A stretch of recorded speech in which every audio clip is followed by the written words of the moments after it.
Good morning, ma'am.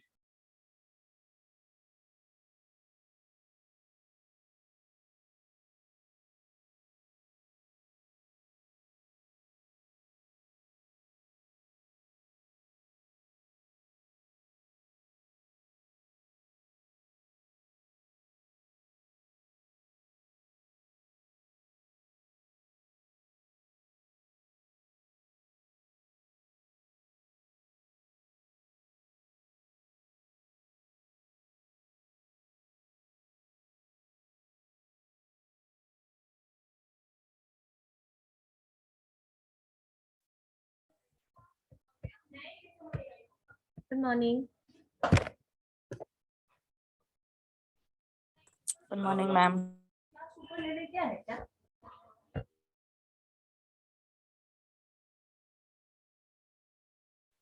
Good morning, ma'am. Good morning. Good morning. Did you all come yesterday?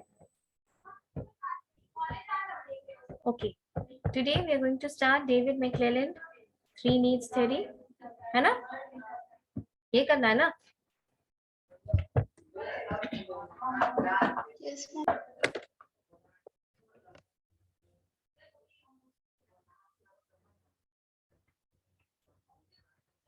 Camera on करो.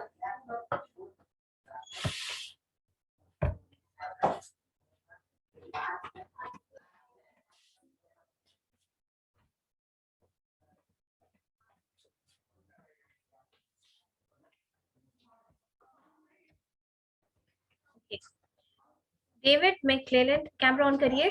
सुबह सुबह का class है.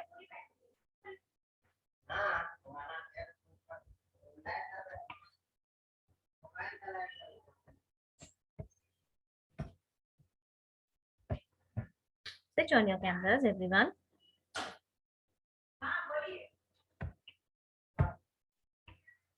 Okay, आकांक्षा. Ma'am fever है ma'am अभी. ठीक है. ओके. चलिए. David McClelland Three Needs Theory. This is yet another theory in the field of motivation. ठीक है.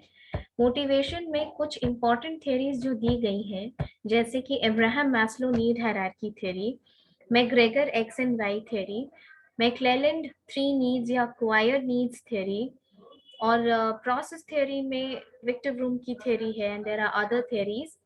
These are the important milestone theories of motivation. Okay. Now, like other theories, this is also need theory. Okay. This is also just 1 minute. It's too much of noise.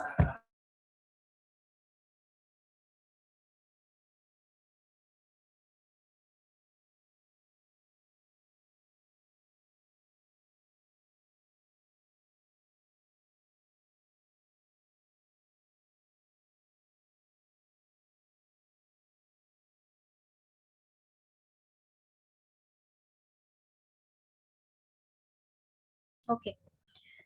Like other needs theory, this is Abraham. This is also a need theory, a need-based theory. This theory is considered to be an extension of Abraham Maslow's need hierarchy theory. This theory believes that every individual, हम, तुम या कोई और, चाहे वो किसी भी gender का हो, चाहे वो किसी भी कल्चर का हो, ठीक है, चाहे वो किसी भी एज का हो, for that matter, after studying this theory आप अपने आसपास के लोगों को देखिएगा और सोचिएगा कि वो किस तरीके की नीड से मोटिवेट होते हैं या इन्फ्लुएंस होते हैं. ठीक है. In the last class only I told you that there's nothing more practical than a good theory. You'll always find everything not just in books, the applicability of the same you can find in and around you. Okay. So McClelland said this theory believes that every individual, whether from any gender, whether he or she is of any age, whether she or he belongs to any culture, believes in the is guided by three needs, one of the three needs. तीन need में से कोई एक need तुमको motivate करती है. Okay. और इसी चीज को किसी भी ऑर्गेनाइजेशन के मैनेजर को समझना होता है कि which need, fulfillment of what kind of need can motivate a certain person. यहाँ तक समझ में आया?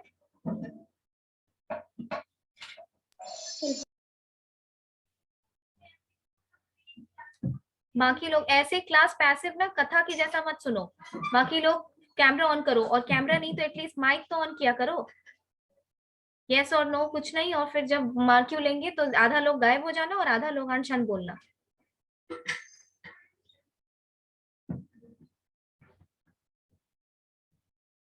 Why is the class not reacting? अभी से आप लोग का होली का शुरू हो गया है क्या? थोड़ा फेस्टिवल आने के टाइम पे जो ऑफ हो जाता है लोग।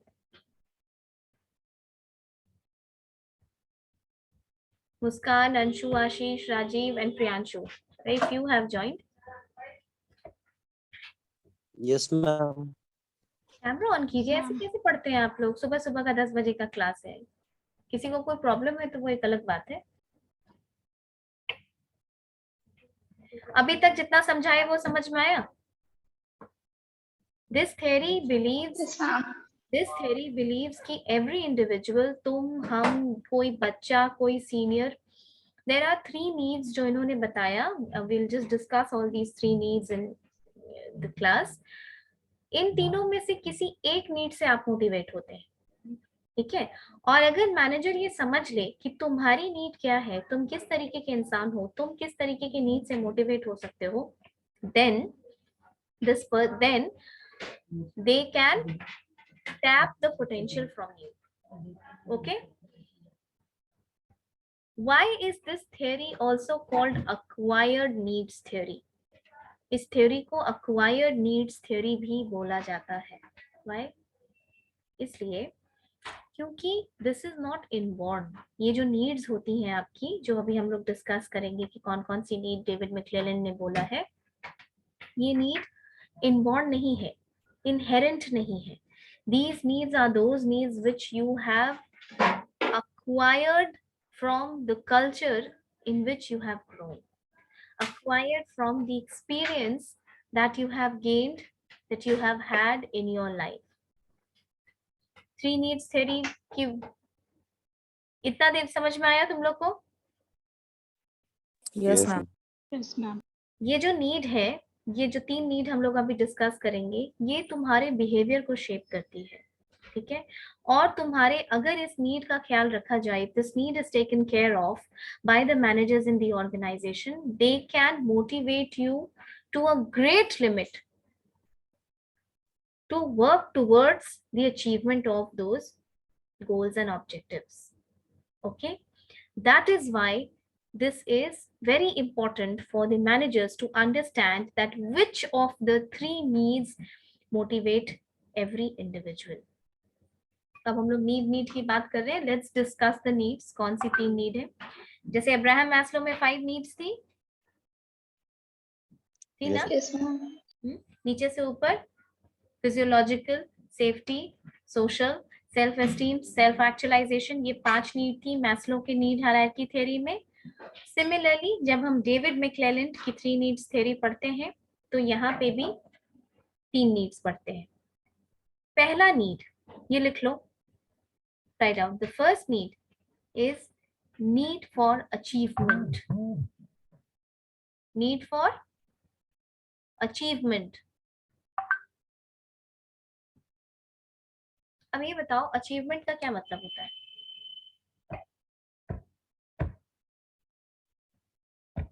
Something that we have done successfully. Okay, ठीक है. And what will be your achievement as a student?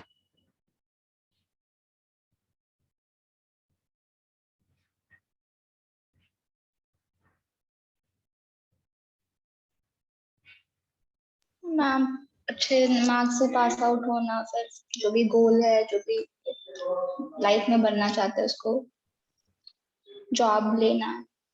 These are our achievement. Achievement का मतलब होता है, देखो, it's an urge to achieve something in what you do. हर कोई हर काम नहीं करता है, जैसे कोई लॉयर है, कोई लेक्चरर है, कोई मैनेजर है, कोई कुछ और है। अचीवमेंट का क्या मतलब? मेरे लिए अचीवमेंट क्या होगा? मेरे लिए अचीवमेंट ये होगा that I become a very good teacher of HR. Okay, I'll crack some good exams. I'll crack some PhD entrance exams of IITs and NITs, and I move forward in life, achieving things, cracking exams, and reaching to the top of summit. ये होगा मेरे लिए achievement. Yes, ma'am. किसी lawyer के लिए achievement क्या होगा?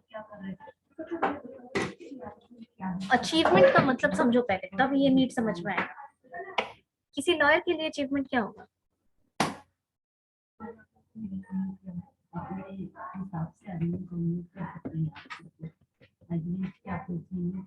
अरे किसी लॉयर के लिए अचीवमेंट क्या होगा? वो मिनिमम केस हारे, मैक्सिमम केसेस जीते, उसका फेम हो। अचीवमेंट ये होगा क्या? केसेस जीतना सिर्फ? मतलब फर्दर उसका प्रमोशन होके वो जज बने, आगे ग्रोथ करे। ठीक है, कोई लॉयर के लिए अचीवमेंट क्या होगा? टफ केसेस जीतना।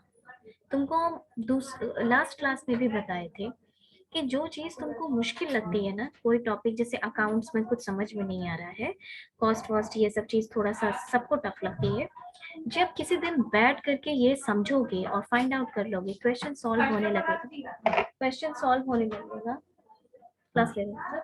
जब क्वेश्चन सॉल्व होने लगेगा तब तुमको लगेगा कि you have a sense of achievement. समझ में आया? ऐसा होता है कि नहीं होता है, ये बताओ। Yes, ma'am. होता है ना, किसी मुश्किल चीज को करने में जो खुशी, जो सेटिस्फैक्शन होता है, वो सिंपल जो बिल्कुल ही पेटी सी चीजें हैं उसको करने से नहीं होता है वो sense of achievement. All agree? Yes, ma'am. Yes, ma'am. Achievement का ये मतलब होता है to, it's an urge to do something in what you do, to achieve something in what you do. जैसे किसी लॉयर का होगा कि किसी टफ केस को जीतना, जो केस बहुत मुश्किल है, उस केस को अगर वो क्रैक करता है then that is like an achievement for him. ठीक है, किसी डॉक्टर का अचीवमेंट क्या होगा कि किसी बहुत मुश्किल से सर्जरी को सक्सेसफुली कैरी आउट करना। अब जैसे कि मान लो कि ये जो मुजफ्फरपुर में जापानीज एंसेफेलाइटिस, जो चमकी बुखार जिसको कहते हैं, ठीक है, these are all tough things. उसको सॉल्व करना कि क्या रीजन है, क्योंकि उसमें तो बहुत रिसर्च चला है लेकिन कोई फ्रूटफुल कुछ आया नहीं। सिमिलरली इस तरीके की चीजों को हम कहते हैं achievement. Achievement is one of the needs of employees, यानी अचीवमेंट एक ऐसी नीड है जो एम्प्लॉय को मोटिवेट करती है। किस एम्प्लॉय को? जिसका नीड अचीवमेंट है, सबको नहीं, जिसका नीड अचीवमेंट है। यानी वैसे लोग होते हैं ना जो परफॉर्मेंस पे परफॉर्मेंस दिए जाते हैं क्योंकि they feel that this is a part of their achievement, होते हैं ना? Yes, ma'am. ये सब कुछ समझ में आ रहा है? तुम लोग कन्विंस हो पा रहे हो कि नहीं हो पा रहे हो? या समझ में नहीं आ रहा तो बोलो, आई विल रिपीट इट। आ रहा है ma'am. आ रहा है। है ना? ठीक है, अब ऐसे लोग वर्क प्लेस पे होते हैं जिनका नीड है अचीवमेंट, तो ऐसे लोगों का फीचर्स क्या होता है, कैसे होते हैं ये लोग, कैसे आइडेंटिफाई होता है जिनका नीड ऑफ अचीवमेंट है? अब ये हम तुमको ऑर्गेनाइजेशन के टर्म्स में बताते हैं, तुम अपने स्टूडेंट के टर्म्स में, स्टूडेंट लाइफ के टर्म्स में देखो, and you can draw parallel. ठीक है, तुमको ये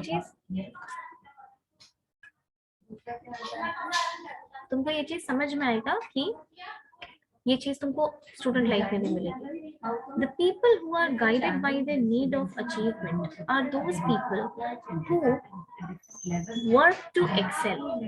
ये आगे बढ़ने के लिए काम करते हैं, always अचीव करते जाना है, something tough, something really worthwhile.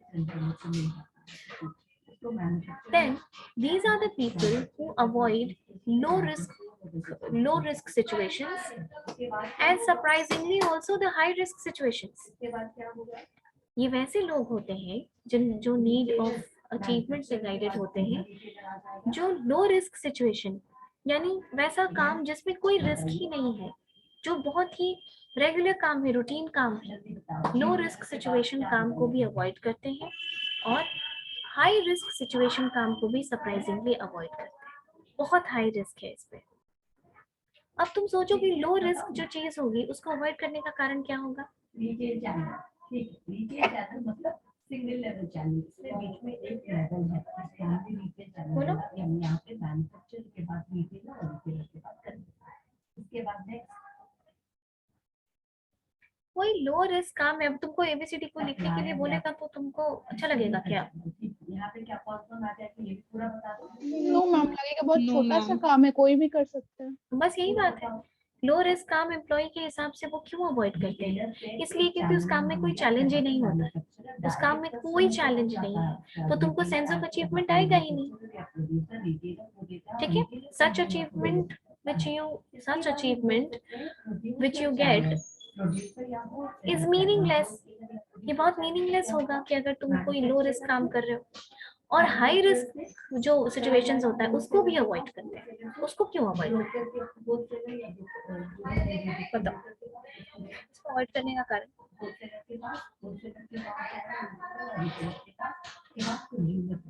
उसको अवॉइड करने का ये रीजन है कि वो लोग ये सोचते हैं कि ऐसा काम जनरली तुम्हारी मेहनत से नहीं होता है। You need a lot of luck, you need a lot of fate to achieve these work. ठीक है, इसीलिए ये लोग तुम कितना भी ट्राई कर लो, luck plays an important factor in those things. This is the belief of people who are guided by the need of motivation to avoid low risk situations and high risk situations. Okay, these are also the people who find innovative ways of doing things। जो नया नया तरीका निकालते हैं ये लोग काम करने के लिए, they will find new smart ways of carrying out their work। ये भी ऐसे लोगों का फीचर होता है। they consider, और देखो सेंस ऑफ अचीवमेंट, जैसे तुमको एक छोटा सा एग्जांपल स्टूडेंट लाइफ के हिसाब से देते हैं। तुमने देखा है आईआईटी बॉम्बे, आईआईटी दिल्ली के बच्चे हर साल compete करते हैं यूपीएससी में। Yes ma'am. टॉप जो क्रीम होता है वो इन्हीं का होता है। अब वो वैसे बच्चे हैं, वो वैसे स्टूडेंट्स हैं जिनको हाथों हाथ कंपनी लेती है एमएनसी। उनका स्टार्टिंग पैकेज ही 3 लाख 4 लाख से होता है ना। Yes ma'am. ऑन साइट अगर भेज दिया, अब्रॉड में अगर भेज दिया हैंडल करने के लिए, तब तो और ज्यादा। लेकिन जब वो वहां पर काम करते, आपको हर साल ऐसे बहुत सारे स्टूडेंट्स या कैंडिडेट्स मिलेंगे जो कि 20 लाख 25 लाख 30 लाख का पैकेज छोड़ करके तैयारी करते हैं। इमेजिन अनसर्टेनिटी में तैयारी करते हैं और तैयारी करके एग्जाम देते हैं और क्रैक करते हैं। आईएएस की सैलरी कितनी होती है? सैलरी तो बहुत नहीं होती है, 1 लाख 1.25 लाख बहुत हुआ फैसिलिटीज के साथ। But the sense of achievement that they have cracked the toughest exam in India, that they have cracked one of the toughest exams in the world। UPSC is considered to be one of the toughest exams in the world। Top 10 में UPSC आता है, मालूम है आपको? Yes. आता है। Top 10 पूरी दुनिया का जो टॉप 10 टफ एग्जाम्स है उसमें एक यूपीएससी आता है। नंबर 1 पे इमेजिन क्या है? वाइन टेस्ट करना। वाइन टेस्ट करने का जो एग्जाम होता है दैट इज नंबर 1, सबसे मुश्किल यूपीएससी से लेकर। वाइन टेस्ट मतलब? Wine yes ma'am. हाँ, वाइन का टेस्ट मतलब अलग अलग टेस्ट, उसका बहुत सारा फ्लेवर आता है ना। And yes ma'am. हाँ, तो जो टेस्ट करता है उसके टंग का इंश्योरेंस किया रहता है। The people who are involved in tasting wines, उनके टंग का इंश्योरेंस किया। So that is the toughest exam in the world। UPSC is one of the top 10 toughest exams in the world। So this sense of achievement कि मैंने इतना बड़ा exam crack किया है, the sense of achievement कि I am able to do something। अब sometimes क्या होता है कि जिसका कि पैसा ही लाइफ में मोटिवेटर नहीं होता है, जिसको सिर्फ पैसे से मतलब है, वो प्राइवेट के लिए तरफ ज्यादा इंक्लाइंड होते हैं, क्योंकि गवर्नमेंट जॉब जो भी होगी वो आपको विवेकहीन तरीके से पैसा नहीं दे सकती है, उसका एक लिमिटेशन। और हर साल आपको वैसे लोग मिलेंगे जो कि बहुत बड़े बड़े एग्जाम्स को, बहुत बड़े बड़े पैकेज को छोड़ करके एग्जाम क्रैक करते हैं। This is because of their motivation of the sense of achievement। समझ में आया? They take Yes, ma'am. calculated decisions. Okay, these are the people who take calculated decisions, and these are also the people who consider their achievement better than any financial reward. किसी भी तरीके के पैसे के reward से ज्यादा वो अपने सेंस ऑफ अचीवमेंट को वैल्यू करते हैं. सेम रीजन जो हम तुमको बोले, 50 लाख का कोई एमएनसी का पैकेज छोड़ करके यहाँ तक कि आईएम तक के स्टूडेंट्स अपीयर करते हैं, तो उनका मोटिवेशन का नीड कौन सा है? Recognition. नो, दिस नीड एफिली अभी जो हमने पढ़ा अचीवमेंट, यही नीड है ना. Yes, ma'am. उसका मोटिवेशन का नीड यही है. हम तुमको क्या बताएं ये थ्योरी स्टार्ट होने से पहले कि हर इंसान regardless of which gender you belong to, which culture you belong to, which age you belong to, तुम 3 नीड्स में से किसी 1 minute. Okay,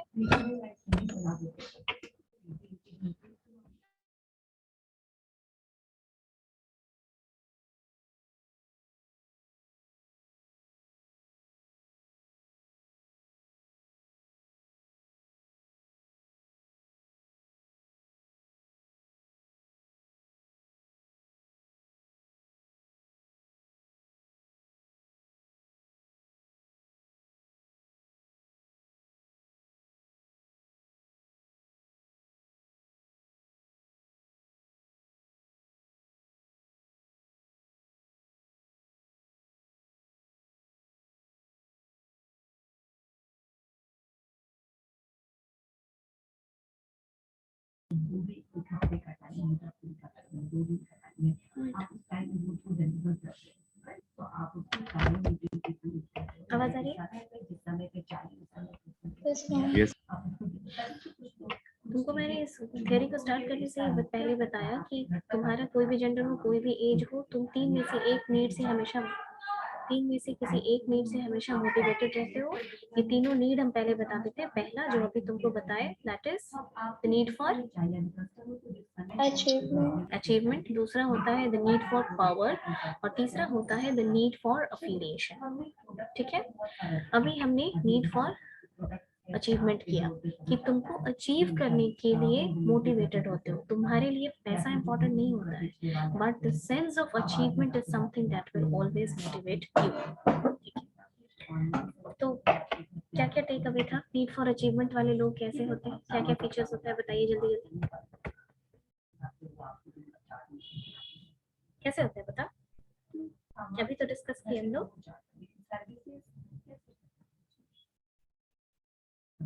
Move to do toughest work.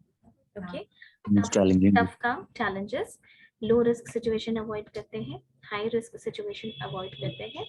They find innovative. अभी ये थ्योरी यहाँ पे पढ़ के जाकर के आप अपना वो देखिएगा जो बुक मिली है, अब पढ़ोगे वो थ्योरी तो सब समझ में आएगा. अब अपने हिसाब से अंडरलाइन कर लो कि कितना तुमको एग्जाम में लिखना है, और वहाँ पे और इलेबोरेट फॉर्म में दिया हुआ होगा. You find these people, they find innovative ways, clever ways, smart ways of achieving their goals. These are the people who make calculated decisions, and these are also the people who treat their achievement more important to any kind of financial reward or financial incentive. These are the people who appreciate feedback. Okay, these are also the people who appreciate feedback. अब ये सारा features है, ये हर तरीके के लोग में नहीं मिलेगा feedback. Next next is the need for power. देख लो इसको, the need for power.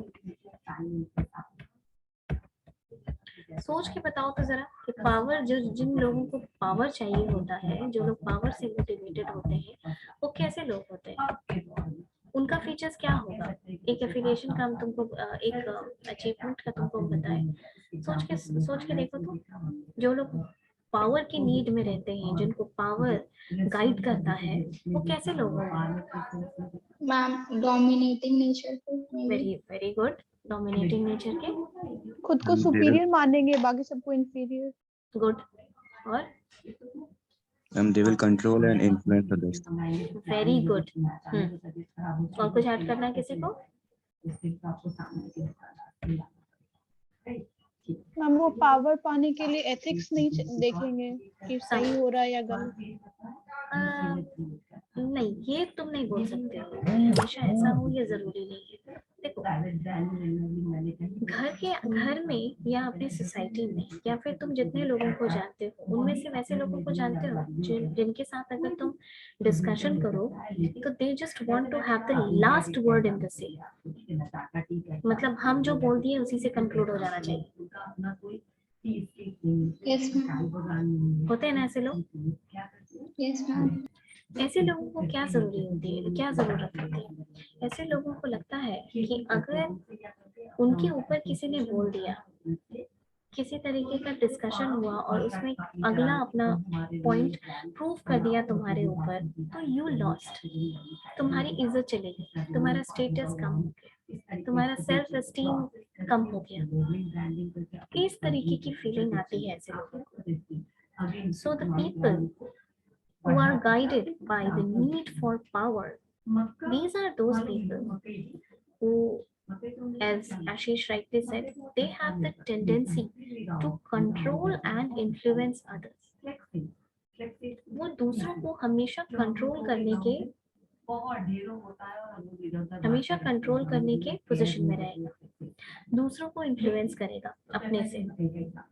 When there is a discussion, they want to have the last word in the say. मेरी बात आखिरी होनी चाहिए, इसके बाद चीजों को कंक्लूड कर देना है। Do not speak over me. अपना व्यू, अपना ओपिनियन ये दूसरों के ऊपर, डोमिनेटिंग नेचर के तो होते ही हैं, दूसरों के ऊपर थोपते हैं, ठीक है?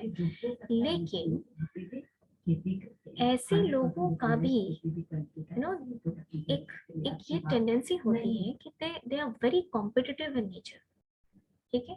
We are not talking about those people जो कि मीनिंगलेसली ही डोमिनेटिंग है, ठीक है?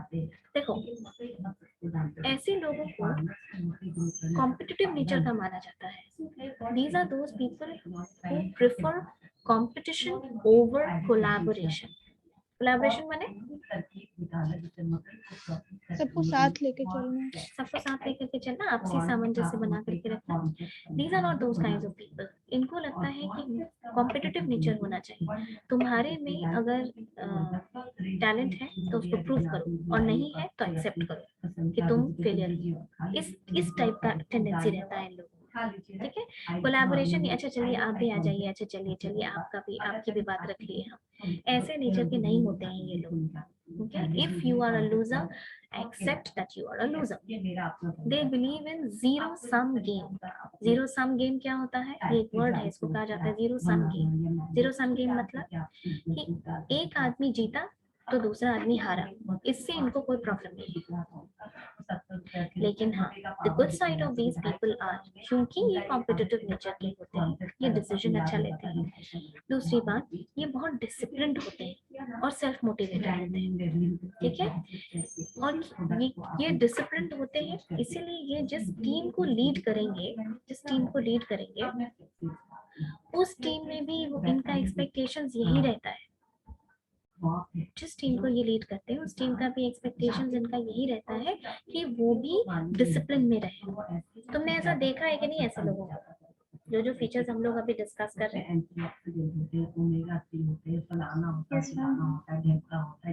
others?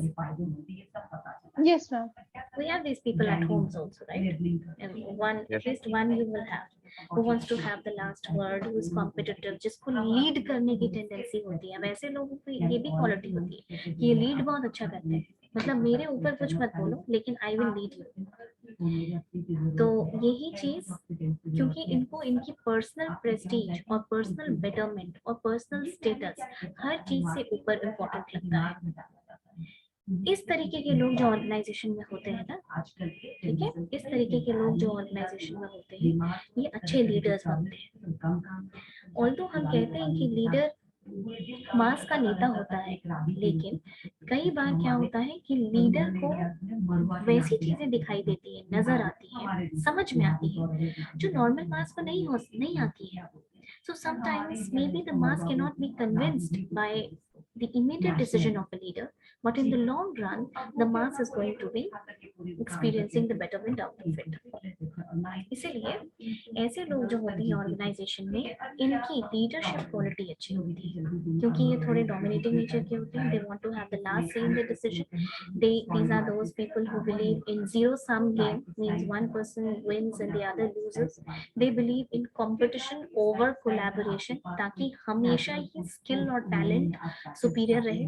ऐसा नहीं कि ठीक है चलिए आप मीडियोकर हैं तो भी आप टीम में आ जाइए तो भी हम आपको रिस्पेक्ट करेंगे. No, not like that. तो ये एक्सेलेंस में बिलीव करते हैं. Self esteem is something which is very important for them. ठीक है. Yes. नीड फॉर पावर समझ में आया. थर्ड नीड क्या है? Need for affiliation. अफिलिएट होने का क्या मतलब होता है? मतलब एसोसिएट होना किसी भी पार्टिकुलर. एसोसिएट होना. बिल्कुल. You want to get affiliated to affiliated to a certain group, certain norms. This particular school is affiliated to CBSE. समझ में आया? affiliated माने CBSE में CBSE Yes, ma'am. से associated है ये. ठीक. Affiliation का मतलब होता है to urge the person to have interpersonal relationship with others. ठीक है. जैसे I am affiliated to, जैसे कि तुम अपने BBM थर्ड का अगर example low, you are affiliated to the group of BBM third. मतलब you have an interpersonal and social relationship with others in a particular set of people. ये particular set of people आप याद रखिएगा. पूरी दुनिया से एफिलिएटेड नहीं रह सकते. We are talking, we are restricting, we are limiting our talks to a particular group, यानी in the organisation. The urge of a person to have interpersonal and social relationship with others, यानी ये किस तरीके के लोग होते हैं जो इंटरपर्सनल रिलेशनशिप में बिलीव करते हैं कि लोगों के साथ रिलेशन अच्छा मेंटेन करके रखें. ठीक है. सोशल नॉर्म्स बना रहे. सोच के बता सकते हो कि किस तरीके इस तरीके के लोग किस नेचर के होंगे, क्या क्या फीचर्स हो सकता है इनके? मैम फ्रेंडली होंगे, कोऑपरेटिव होंगे. Okay. Ashish, you were saying something. Power का अपोजिट हो जाएगा ना, collaboration over competition. Very good. And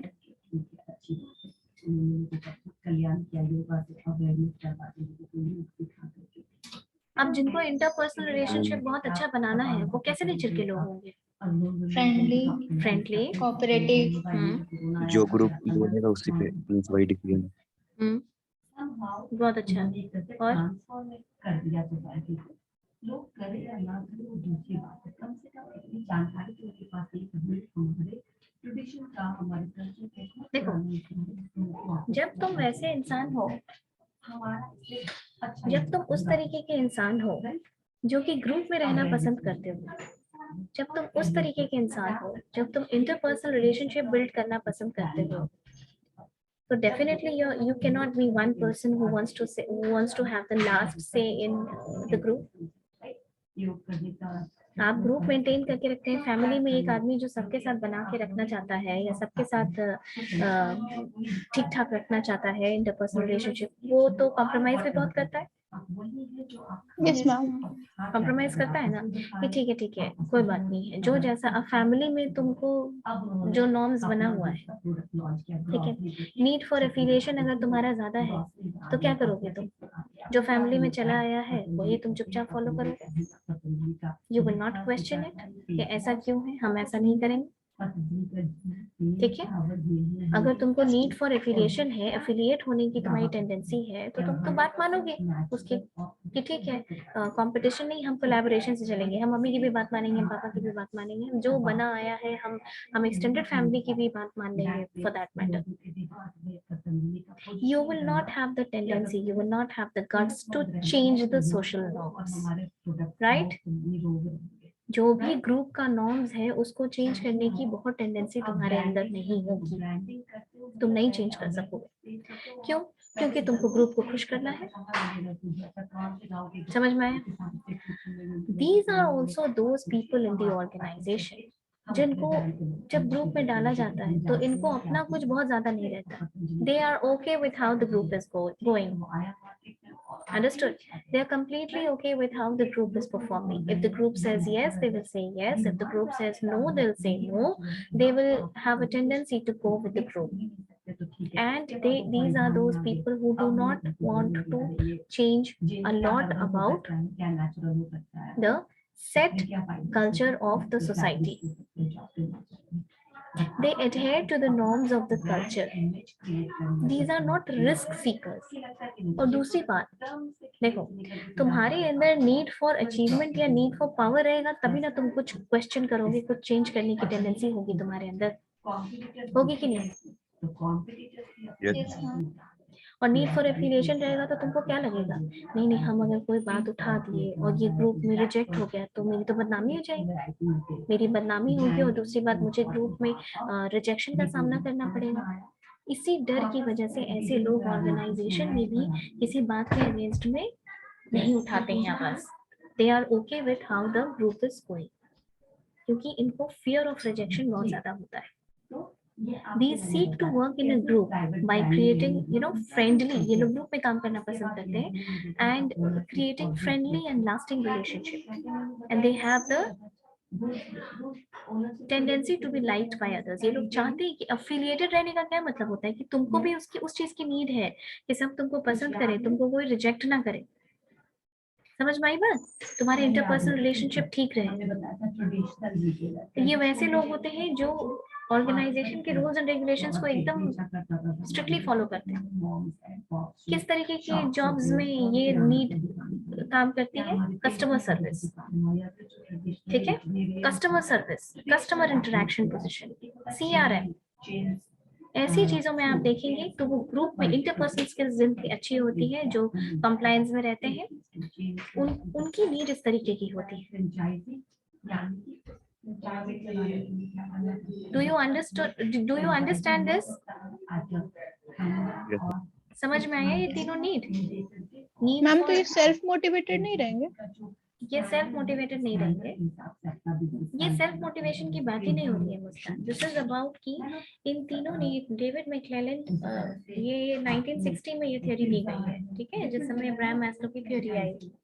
और डेविड मैक्लेलन ने भी ये बात कही नीड के हिसाब से कि he was an American psychologist.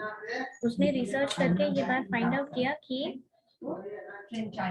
इन तीनों में से एक नीड से हम गाइडेड होते हैं। या तो हमारा नीड फॉर एफिलिएशन होता है, या तो हमारा नीड फॉर पावर होता है, या फिर हमारा नीड फॉर अचीवमेंट होता है। और ये ऑर्गेनाइजेशन में मैनेजर्स को समझ में आना चाहिए कि कोई बंदा किस नीड का है, तब तुम उसको उसके हिसाब से काम करो। मान लो कि कोई प्रोजेक्ट आता है, ठीक है, कोई प्रोजेक्ट तुमको अलॉट होता है, मैनेजर अलॉट करता है, तो एक ग्रुप होता है, जैसे टीम होती है, 10 लोगों की टीम है, उसमें अलॉट किया गया है काम। अब ये काम अगर तुमको अलॉट किया गया है तो उसमें से कोई एक बंदा होगा जो तुरंत उस चीज का चार्ज ले लेगा, फाइनल डिलीवरी का रिस्पॉन्सिबिलिटी ले लेगा कि नहीं फाइनल डिलीवरी हम करेंगे। फाइनल डिलीवरी का क्या मतलब हुआ कि वो ग्रुप के कंट्रोल में आ रहा है, कंट्रोल में यानी ग्रुप को कंट्रोल कर रहा है, ठीक है। वो तुरंत ये बोलेगा कि he'll start delegating the work to the people in order to fulfill the objectives of that project। कि किस टाइप का नेचर का लोग होगा? Need for power. Yes, these are the people who are in need for power. They will delegate responsibilities to facilitate the fulfillment of objectives. Okay? They will quickly take charge of the deliverables. मतलब ये मेरी responsibility है, मतलब finally group को जो goals achieve करना है वो उसकी रिस्पॉन्सिबिलिटी वो खुद ले लेता है। And these are those people who in a subtle way they are becoming the leaders of the group। they take charge of the team when there is a project or assignment। these are the people who are guided by the need for power। उनको उसी तरीके का काम allot किया जाना चाहिए by managers। समझ में आया? उसके अलावा कोई बहुत ऐसा टास्क है ऑर्गेनाइजेशन में जो कि लो रिस्क और हाई रिस्क की बात नहीं है, पर ये टफ है। हमको अपना एक बिजनेस युगांडा में खोलना है और वहाँ पे बहुत सारा चैलेंजेस है, right from the scratch to the final delivery of the organisation. आपको सब कुछ सेटअप करना है। किस तरीके के लोगों को तुम ये काम दोगे? जिनको नीड फॉर अचीवमेंट है, यस मैम। Yes, ma'am. उनको मजा आएगा ये काम करने फॉर में, अचीवमेंट। उनको ये सेंस ऑफ सेटिस्फैक्शन, उनको ये मोटिवेशन रहेगा कि हम कुछ अचीव कर रहे हैं ऑर्गेनाइजेशन में। और क्यों नीड का ख्याल रखना जरूरी होता है? क्योंकि जो लोग होते हैं वो मोटिवेटेड होते हैं इस नीड से, और जो मोटिवेटेड एम्प्लॉय होता है वो अपना जान लगा देगा ऑर्गेनाइजेशन में काम करने की।